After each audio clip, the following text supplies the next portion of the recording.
Hey, it's Sam Crowley. I want to talk to you today about kind of a serious topic, stuttering. I've received a lot of emails from people from all around the world, literally from all around the world, from Australia, from the UK, from South America, all over North America about the topic of stuttering. Because I talk about I used to be an ex-stutterer, and I still do. People say, how did you conquer your stuttering problem, Sam? We need to know. We want to know. And my answer is I conquered, I minimized it. I still stutter. I mean, those of you that have listened to any of my CDs, seen me speak at all, I get tripped up on words. And I think the difference is now is I don't care. I don't give my stuttering that much energy like I used to when I was a kid. I'll share a funny story with you. All right, it's a true story, and anybody in my family can vouch for this. I have 7 older brothers and sisters. And they were all in attendance when I graduated the 8th grade from St. Bernard's in Bradford, Pennsylvania, from a small town in PA, Bradford, PA. And I was the last one to go through St. Bernard's in our family, and we were the last graduating class, as a matter of fact, of the 8th grade. They went to 6th grade after that. That doesn't really have much to do with the story, except it was a pretty big deal, And I had to give a reading. I was reading from the book of, I forget which book in the Bible was, but I had to get up in front of the whole congregation, my entire 8th grade class, and my whole family was sitting in the front row like this. And they're all leaning forward, knowing that I had to give a reading, knowing that I had, how bad of a stutterer I was. And my mom was like this, and all my brothers and sisters like in the front row saying, this guy, this kid, this 14-year-old kid, is he going to get the words out of his mouth? What if he stutters so badly and he can't say a word? I mean, literally, I was like this. And then I had in my mind that once I got the very first word out of my mouth, I wasn't stopping. There was going to be no periods, no commas, no nothing, okay? I was just going to start with that first word. If I could just get going, I would be fine. So everyone in my family is like this in the front row. And I got up there, and I flipped open the book, and I looked up, and I saw everybody on pins and needles. I mean, think of the pressure on me, right? I'm the poor kid with the stuttering problem. And I got that first word out. It was a reading from the book of. And as soon as I got the word out of my mouth, which wasn't easy by any stretch, any words, the hard letters for me were like the A's, the E's, a lot of the vowels, words that started with vowels, silent H's, like the word hour, H-O-U-R, was difficult for me to say. So I got that first word, a reading from the book of, out of my mouth, and I could see the entire front row go like this. I don't think anybody heard a word I said the rest of the time. They just know that I got the word out. And from that point forward, I realized, I got to do something about this. This is crazy. I can't go through the rest of my life just being a stuttering baboon, right?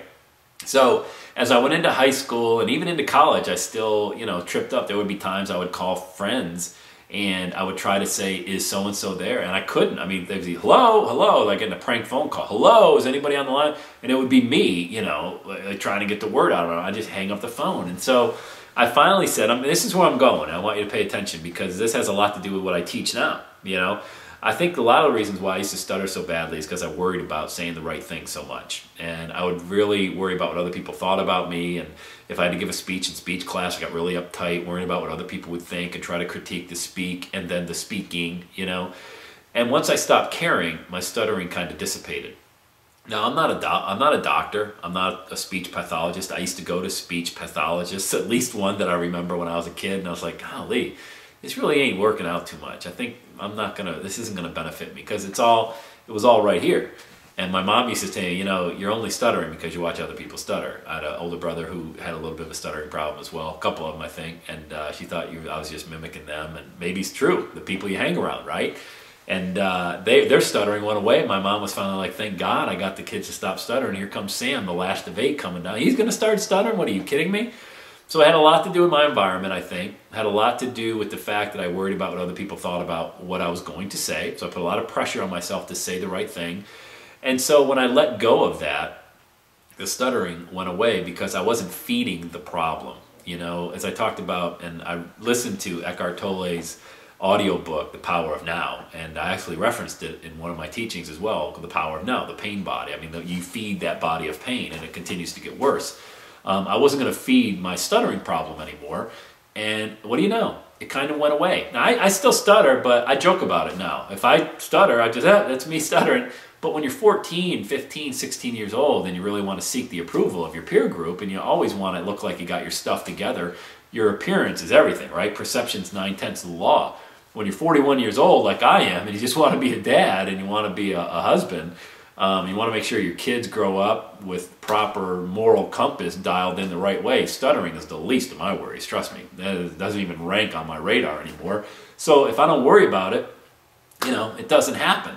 And so what I want to help people think about is, number one, if you know anyone with a stuttering problem, share this video with them. Maybe it will help them understand to just take it easy, relax, stop worrying about yourself, stop judging yourself so harshly. I did it for a good part of my life, and it got me absolutely nowhere speaking-wise, And some of the residue of that lack of speaking still stays with me and trips me up, but it's okay now because I get paid to speak. Imagine that, an ex-stutterer now gets paid to speak all around the world. The first thing you need to do is relax, all right? Take your time. And this goes in business and this goes in your personal life as well. Quit worrying about what other people think about you. That's why I talk about that so much. Some of you may think this guy's a broken record. All he says is quit worrying about what other people think. Well, that was a big part of my success, was not worrying about what other people think about me and knowing that I've got the moral compass dialed in the right way. I've got everything that I've ever wanted. Healthy kids. We had a scare last year with the health of our youngest daughter. She's fine now. And that put everything in perspective once again. It's funny, just as I start to go off the beaten path a little bit, brings me back in. It makes me feel very grateful. So if you're stuttering right now, if you have trouble speaking in front of large audiences, you may have what I had, and that is that wondering how people are going to judge you. And what I'm telling you right now, I promise you, I don't have anyone that remembers any speech I gave verbatim, right? They know they were motivated, inspired, empowered. Even when I was a kid growing up, nobody remembers exactly what I said. They just know that my heart was in the right place, okay? Nobody's going to remember every word you say. They're going to know that your heart's in the right place. And that's really, if your heart is in the right place and you love what you do, don't worry about how well you communicate it, because as my old mentor John DeLemme used to say, inside the word heart is the word ear. When you speak from your heart, it makes its way to somebody's ear and you're fine. You're perfectly fine. Secondly, the last point I want to make about stuttering is, remember I told you everybody was leaning in the chair, right? Waiting for me to get the word out. Once I got, what did I say? Once I got momentum, okay, I was fine. Now granted, it sounded like a bunch of run-on sentences, but once you get momentum with your business and with your personal life, maybe it's your health, maybe it's your spirituality, maybe it's your business, whatever it is, you've got to create momentum. And it's not difficult to do at all. For me, conquering my stuttering was knowing that once I got momentum and I started speaking, everything would be okay, everything would be fine. Now, I didn't stop a lot once I started talking. Hey, look, I'm trying to make up now for 10, 15 years of not being able to talk. That's why I talk so much. But I'm going to end this video right now with that momentum and letting you know that just get a little bit of momentum and the rest of your life will be fine, okay? So as an ex-stutterer, I want you to share this video with somebody who may have a speaking problem. And also just from a business or a brand building perspective, letting you know that it's okay to fail.